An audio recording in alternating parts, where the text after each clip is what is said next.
Este podcast é produzido pelo Correio Brasiliense. Tem um episódio na autobiografia que ela, puta da vida, criança, com alguma coisa que aconteceu em casa, que ela ficou de castigo, enfim, ela sobe no telhado e pede pro Peter Pan, que era a paixão da vida dela, vir buscá-la. E aí fica lá gritando, Peter Pan, Peter Pan, e aí de repente ela começa a gritar mais alto e o pai sobe e fala, o que aconteceu? Ela, eu vi o Peter Pan, ele veio. Aí o pai começa, mas o que você viu? Ela, 3 luzinhas.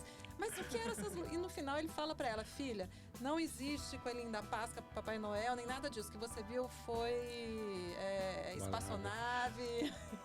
Então ela tinha isso, né? E um dos livros infantis, inclusive, trata disso. Hoje o Ney Matogrosso falou sobre a morte da Rita, se não me engano, para o G1. E ele fala, né, que pra ele considera que ele, a Rita e o David Bowie vieram de outro mundo, né? Quando perguntava, por que vocês são tão diferentes? O que tem de diferente que vocês são, assim, doidinhos? Ele falava, não, tem 3 pessoas que vieram de outro mundo. Eu, a Rita e o David Bowie.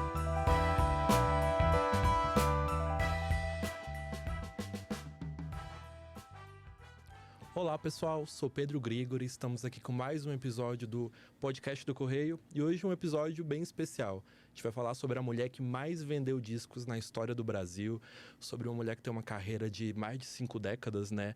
A nossa Rita Lee, que a gente perdeu essa semana, e eu tô aqui recebendo hoje o Irlan Yanaíma, repórter de cultura, para ajudar a contar um pouco dessa história, né? Dessa carreira da Rita Lee. Pessoal, para a gente começar, eu queria que vocês contassem para a gente como que começou a relação de vocês com a Rita Lee. Como que vocês conheceram, como que foi esse primeiro contato. Começa, Irlan. Olha, a primeira vez que eu tive próximo a Rita Lee foi em 1975. A Rita Lee foi pioneira também na questão de turnês. No Brasil, na época, os artistas não faziam turnês, faziam shows esporádicos. Aí ela veio a Brasília para finalizar uma turnê do lançamento do álbum Fruto Proibido. E o show foi no ginásio do Colégio Marista, lá na 609 Sul. Um ginásio que não era tão grande, ele cabia 3 mil pessoas. Estava super lotado. E esse show, na minha memória, é um dos melhores que eu assisti ao longo da minha trajetória aqui no jornal. E olha que não foram poucos, não. Foram muitos. Eu costumo dizer, eu faço uma lista de uns 10, mas entre eles está esse da Rita Lee e o Fatal da Gal Costa, que eu assisti no Rio de Janeiro. Mas foi um show maravilhoso. Na época, a música Ovelha Negra era a música mais tocada no Brasil. Todas as rádios tocavam Ovelha Negra. E outras músicas também já se destacavam, esse tal de rock and roll. Era a turnê do álbum Fruto Proibido, né? Um dos mais importantes da Rita. Não foi o primeiro que ela havia lançado depois dos Mutantes, não. Mas foi, assim, em termos de vendagem, foi mais rentável. E também pelo repertório, que pelo menos meia dúzia das canções do repertório se tornaram clássicos Era um hit, né? da obra dela. E você, Naíma, como você conheceu a Rita? Como você virou fã da Rita? Eu conheci Rita em casa, dançando com minha mãe. Minha mãe tinha comprado o disco, o Rita Lee, né? Aquele que tem... Ela tá com o nome escrito nas costas, olhando para trás, né? Eu tenho até hoje esse LP. É um LP de 69, né? Que tem Papai Me Empresta o Carro, Chega Mais... enfim, uma série de hits, né? De hits. E minha mãe colocava e a gente dançava na sala de casa, num apartamento modernista da 107 Norte, que era onde a gente morava. Eu lembro bem das cenas, assim. E aí, desde então, eu nunca parei de ouvir. Sempre foi trilha sonora da minha vida. Adoro. Pois é, comigo foi um pouco diferente. No começo dos anos 2000, eu tenho 27. No começo dos anos 2000, eu acompanhava os hits, né? Era uma época que a Rita estava com muita música em novela, sempre aparecia em programas, mas acompanhava por alta. Virar fã mesmo, acho que foi em 2020 que a gente teve uma época que teve um movimento muito forte de cantoras atuais, Luísa Sonza, Ana Vitória, Manu Gavassi, que todo mundo começou a destacar o trabalho da Rita. A Rita foi uma cantora que foi muito homenageada ainda viva, né? Diferente de outros grandes artistas que parece que as homenagens só vêm depois da morte. E aí teve bastante pessoal falando de Rita, eu comecei a ouvir e comecei a me apaixonar. A minha Rita preferida é aquela das músicas mais românticazinhas, Desculpa o Auê, coisas assim. São as que eu mais gosto. E como eu estava falando, nesses últimos anos da Rita, ela foi muito homenageada, né? Ano passado, o Grammy Latino deu para ela um prêmio pela obra completa, né? Foi. Ela não conseguiu receber, Exatamente. mas ela mandou um recado que ficou feliz para Chuchu. A gente teve vários artistas fazendo cover de Rita. O MTV Acústico esse ano lançou a Manu Gavazzi regravando o Fruto Proibido para trazer também para a nova geração, mostrar esse trabalho que continua tão atual, né? Fazer quase 50 anos é super atual. Mas com a perda da Rita, eu nunca consegui ir num show. Mas a gente tem o Irlan aqui que já falou que foi no primeiro show de 75. Uhum. Conta pra gente como foram as outras passagens da Rita por Brasília. Olha, Irlan. depois desse show do ginásio do Colégio Marista, ela veio 2 anos depois a Brasília, com a turnê de Entradas e Bandeiras. Aí, ela chegou a estar em Brasília quando tomou conhecimento da censura ao show. Quer dizer, foi um prejuízo, além da coisa da parte artística que privou os fãs de assisti-la. Então, foi um prejuízo grande, tanto para a produção dela como da produção local. E foi dessa vez que eu fiz uma entrevista maior com ela. Porque ela já estava em Brasília mesmo, ela só descobriu quando... Veio em Brasília, ela soube da censura já em Brasília. E aí a produção convocou a imprensa para uma coletiva e ela estava muito para baixo, muito. Mas ela desancou essa censura de uma maneira tal que eu falei, agora é que ela vai ficar mais tempo sem fazer show. Foi antes da prisão dela, não foi? Possivelmente, porque ela não passava pano em ninguém, não. Político, militar, nada disso. A prisão foi em 76, se eu não me engano. Ah, sim, então foi antes. Possível. Não, foi basicamente na época, né? Mas Foi ela já na tinha esse época da histórico prisão. mesmo de falar mal dessas autoridades constituídas, principalmente que a gente vivia na época do regime militar, né? Mas Você aí encontrou ela pessoalmente no dia, viu ela... Você achou que ela tava mais puta? Que a gente tem essa visão da Rita mais explosiva. Ela ficou mais triste com isso? Como que foi? nessa entrevista, ela estava arrasada, porque ela queria fazer o show, sabia que tinha uma legião muito grande de fãs em Brasília, e ela estava animada para fazer o show. E não comunicaram a ela com antecedência, então ela chegou a vir a Brasília. Eu estava aqui... Então, aí a gente publicou essa matéria, que repercutiu bastante. E os fãs, assim, também, a gente recebeu retorno de leitores na época, o Correio tinha muitos leitores e tal. E demorou bastante para ela poder retornar. Só em 83, né? Aí ela fez Aí, um showzão. Quando passou um tempo, ela retornou em 83, que foi um show lá no antigo Mané Garrincha, onde hoje existe um condomínio de luxo, né? Ali perto do Carrefour. E Parque Sul, né? Onde hoje por Parque ali. Sul, né? E a Rita Lee, naquele show, ela estava muito solta e se candidatou, colocou a candidatura dela à presidência ali na mesa, que era candidata. Eu até anotei essa aspa aqui do aí, show da Rita. E foi a época que já ela tinha a parceria com o Roberto de Carvalho. A época dessas canções que você se referiu aí. Sim. E todas elas estavam no show. Lança Perfume, Chega Mais e tantas coisas dessas que se tornaram clássicos. Aí ela já não era mais vista só como uma roqueira, mas como uma cantora pop, né?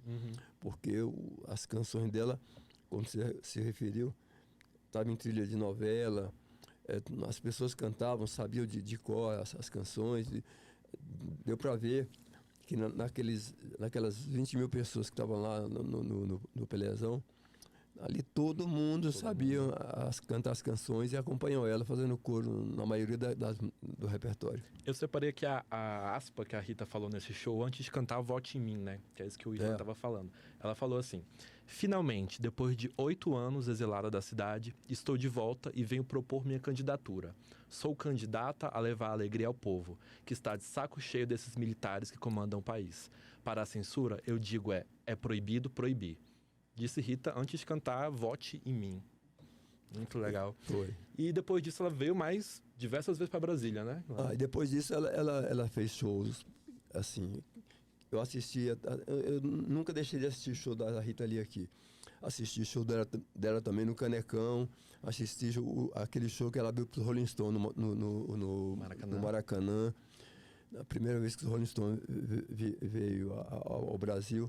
Mas aqui em Brasília ela fez ginásio de esportes, fez autódromo, fez concha acústica e o último que foi em frente ao prédio o Congresso Nacional. do Congresso Nacional. Pois é, o show de 2012, show que ficou muito famoso. Ela veio, foi a atração principal do Green Movie.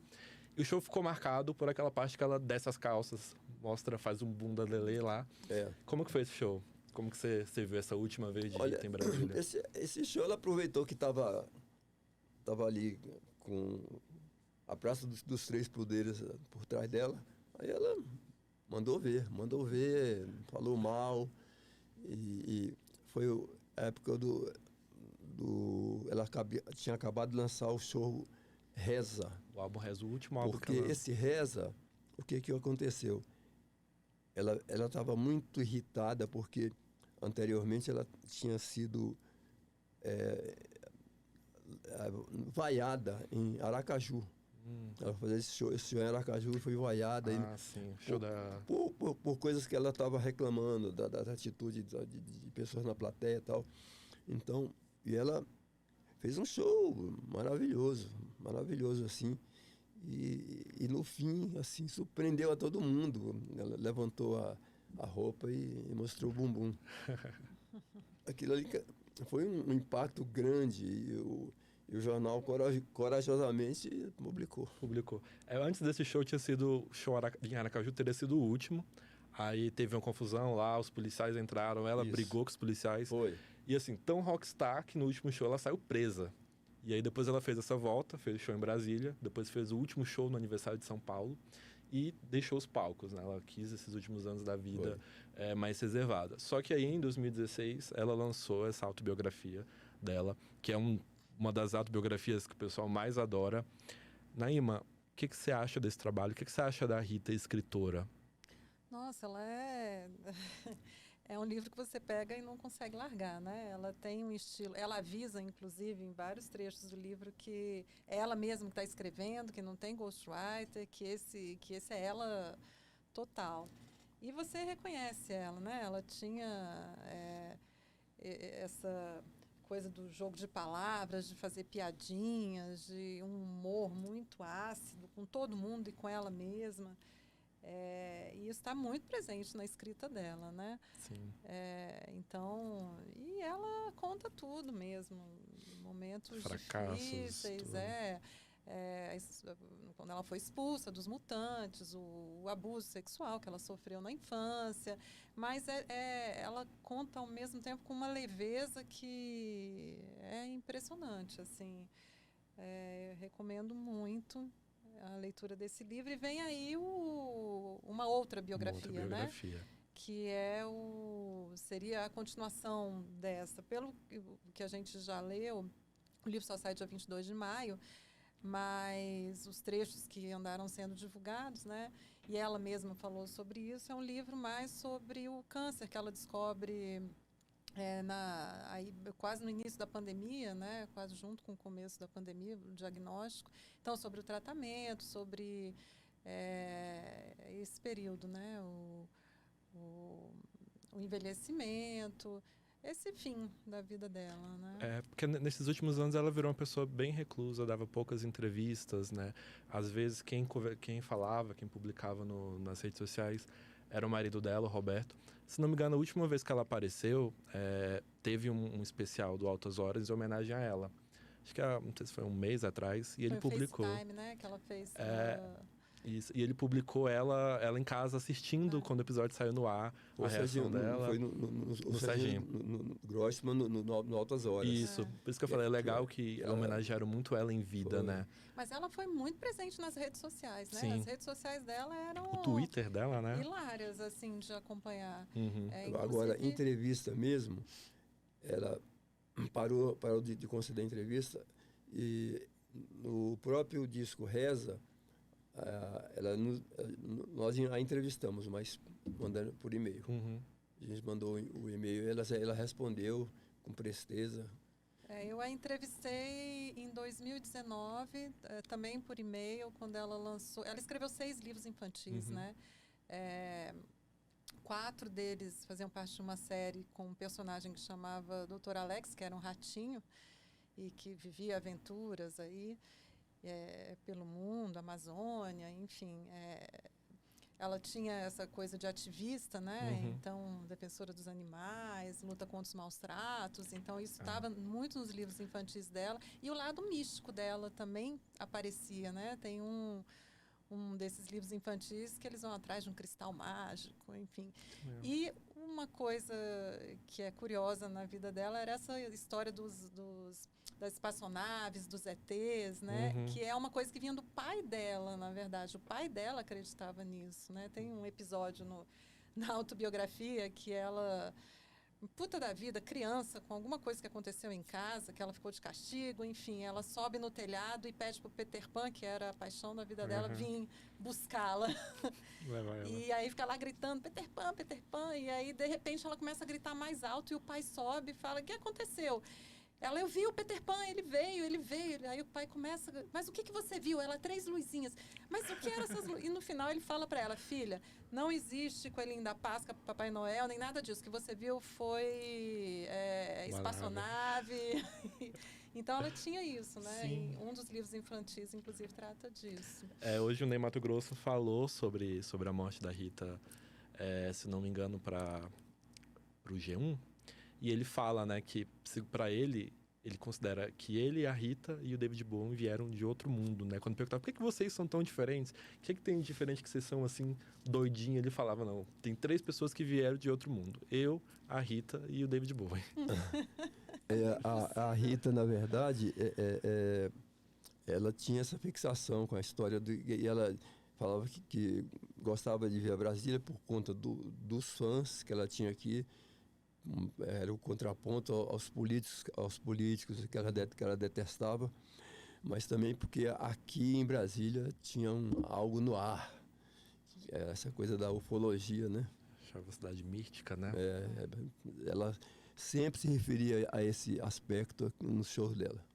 Entendi. E essa coisa com os animais, que é linda nela Sim. também, né? O último livro infantil dela, que é sobre uma ursa que foi resgatada no Piauí, uma ursa de circo que foi resgatada no Piauí, levada para o interior de São Paulo, e ela acompanhou a readaptação da ursa lá no Instituto da Luísa Mel, né? Uhum. E aí ela escreve esse livrinho, e foi essa última entrevista que ela deu para, acho que é a última entrevista dela para a gente, aqui para o Correio, em 2019. Em que ela fala que tinha muita esperança na geração pós-millennial, que achava que eles iam ser mais sensíveis em relação ao planeta, aos animais, à sobrevivência de todo mundo junto. Pois é. Aqui. Eu me lembro que mas como está bem próximo, eu vou lembrar bem. A última coisa que eu escrevi sobre a Rita foi um texto que eu ocupo um espaço aí na página de opinião do jornal. Então, deve ter um ano, talvez, que o título é Viva a Vovó Rita, que eu me referia ao cuidado que ela estava tendo com os netos e também com os bichinhos, lá acho que num sítio que ela tinha na Serra da Cantareira, lá em São Paulo. Quando nasce os netos, é uma mudança muito grande na carreira da Rita, né? Quando ela decide, vou parar de usar drogas, vou parar com o álcool, dessa mudança, né? Que ela queria ver os netos os netos crescerem. E eu vi uma entrevista muito legal, a Camila Frender, ela é mãe de um dos netos da Rita Lee. E ela conta que tem aquele tratamento normal, vovó Rita, e o dia que ele percebeu que a avó dele era famosa, né? Que tava tendo a exposição dela, se não me engano, no CCBB, né? E ele perguntou, mas por que tá tendo uma exposição sobre a vovó? E aí ela foi explicar, não, é que a vovó é famosa, a vovó tem vários fãs. E ele foi na exposição e viu toda aquela vida dela, né? Descobriu uma outra avó, uma avó famosa que ele não sabia. É uma pena que essa exposição ela ficou só restrita ao CCBB de São Paulo. Podia rodar o Brasil. Eu acho que quem agora, sabe. bem que poderia, eu não sei, esses objetos, essas coisas que fizeram parte da exposição, quem guarda isso, mas era uma exposição que ia ser visitadíssima, com certeza, né? Pois é, e Aí eu até sugiro ao pessoal do CCBB aqui de Brasília que pensasse nessa possibilidade. Pois é, e a gente tem essa autobiografia, acho que em 2018 ou 2020 anunciaram que ela vai virar um filme, né? A gente ainda não tem informações, quem passou essa informação foi o Roberto, não, o marido dela. Não tem informação de elenco, já teve, a vida dela já virou peça, né?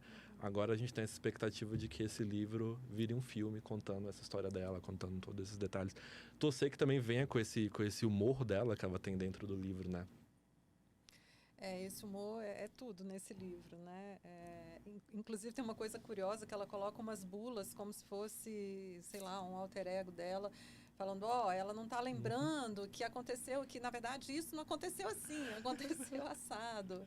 Ela mesma boicota a memória dela, Sim. né? É muito curioso. Mas a Rita, ela tem o lado cáustico dela também. Ela não poupa ninguém nesse livro, não. É verdade. Se ela não poupa a si mesma, ela não vai poupar alguém. Ela não poupa ninguém. Você pode contar sobre a entrevista com o Arnaldo, né? Que você perguntou sobre isso. Eu fiz uma entrevista quando o Arnaldo Batista relançou o Loki. Arnaldo dos Mutantes, né? Quem não... Sim, que teve com ela, né? Eles formaram os Mutantes. Ela, Arnaldo e...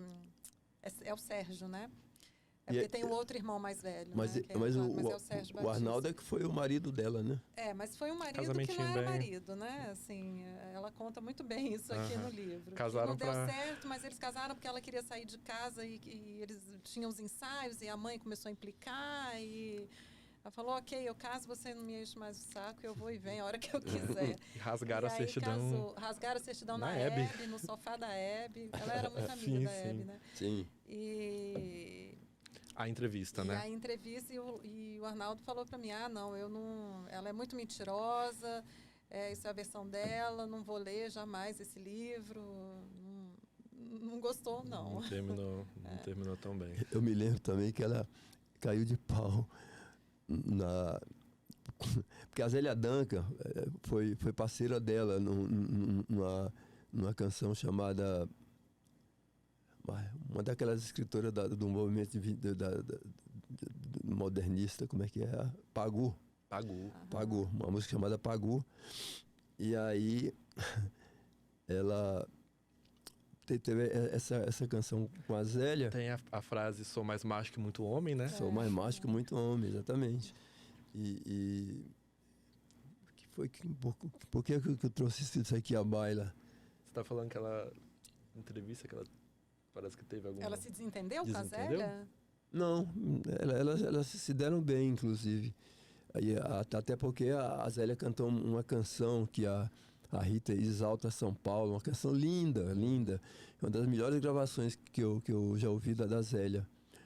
Que ela fala de São Paulo do jeito dela, que adora, mas também aponta as coisas que ela acha ruim. Uhum. Ela, nessa questão das parcerias, ela é muito enfática nesse livro. Ela ficou muito zangada dos Mutantes resolverem assinar, todo mundo... Né? Os Mutantes não, o Arnaldo Batista e o Sérgio decidirem que todas as canções seriam assinadas pelos três e não por quem compôs. Porque, aparentemente, as letras eram... ela que... Né, era a principal muitas compositora, eram né? feitas por ela. Né? Agora que eu me recordo, eu me lembrei da Zélia porque quando os Mutantes resolveram se juntar novamente para fazer uma turnê, foram até a Europa, os Estados Unidos, alguma coisa assim. Ela mesmo sendo parceira da Zélia, ela falou que aquilo ali era uma coisa meio para caça-níquel. Ela mas não no topou, livro ela né? fala que os irmãos, os mano, né, como ela chama no livro, os mano com Z, ficam cultuando uma ideia que já foi, que foi legal no passado e tal, e que tinha que ficar para lá mesmo. Né? Que já deu. Pois é, gente, pra finalizar, vocês podem falar pra gente música favorita da Rita Lee que vocês vão Nossa, marcar Não dá. Olha, o álbum? eu gosto de muito dessas músicas da Rita Lee, a fase dela, que ela explora, fala da sexualidade feminina, assim, de forma bem explícita, né? Tem muitas daquelas canções, como a própria Lança Perfume, que eu gosto bastante, mas para mim a mais marcante mesmo é Ovelha Negra. Sim, é um Para clássico, mim, né? ali, é uma das canções, assim, do cancioneiro brasileiro, uma das que eu mais me apaixonei. Eu gosto, como eu falei, eu gosto muito das mais românticas da Rita. Aí eu gosto, tem Doce Vampiro, Desculpa o Auê, Pra Você Eu Digo Sim. Eu gosto muito dessa Rita mais apaixonada. E você, Naima, consegue escolher algumas? Eu acho que para cada quinquênio da minha vida eu tenho uma música dela. É muito difícil. Eu estava ouvindo ontem o Entradas e Bandeiras, não sei se vocês já ouviram Coristas de Rock. É tão linda essa música e tão... a questão da mulher mesmo no rock, tão representativa do que ela foi, sabe? No momento, agora, Tá sendo está a minha música preferida. Pois é bom que eu acho que a Rita ainda vai influenciar as próximas gerações. Eu vejo os artistas atuais, todo mundo cita a Rita como referência, que quer fazer algo parecido com o que ela fez, né? Então, eu acho que a gente pode ter perdido a Rita essa semana, mas o legado dela vai durar muito tempo, né? Vai percorrer muito ainda. Pois é Santa Rita de Sampa, né? Santa Rita de Sampa. Então eu fico na torcida para ver se o CCBB se sensibiliza e consiga novamente reunir esse acervo lá da Rita e trazer para expor aqui em Brasília. Seria E incrível. eu na expectativa do livro, dia 22 de maio, que eu espero receber antes um pouquinho e fazer matéria aqui para vocês. Você acha que pode ser mais melancólico esse novo livro? Ou mais... Duvido. Ela vai levar bem esses últimos anos da velhice, né? E isso deve ter se apurado, esse humor Esse humor. dela. Para baixo ela nunca foi, ela né? Não fica, não. Então deve ter deve ser bem positivo igual esse. Pessoal, a gente estava ficando sem tempo, precisaria de vários episódios para contar mais de 50 anos de carreira de Rita Lee, mas a gente quer agradecer muito vocês dois que vieram a ajudar a gente a falar um pouco de como foi a carreira da Rita, falar das passagens da Rita por Brasília. Muito obrigado, gente. Pois é, foi ao mesmo tempo triste por tê-la perdido, mas também feliz por relembrar. Pois é. Muito obrigado, gente. Nos vemos na próxima. Obrigada, tchau. Tchau, tchau.